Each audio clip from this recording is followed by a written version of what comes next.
Y además estamos tomando medidas complementarias para la cédula de identidad, porque hemos hablado de las cédulas de identidad de los chilenos. Estas son las que se vencen este año y se prorrogan por un año. Pero también hay extranjeros que tienen cédula, que tienen una situación distinta.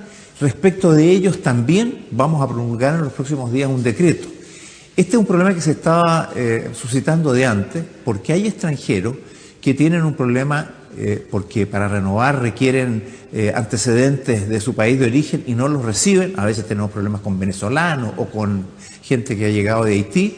Entonces tenemos atrasos de personas que tienen su cédula de identidad chilena, a pesar de ser extranjeros, vencidas del año 2019, más lo que se vence en este año.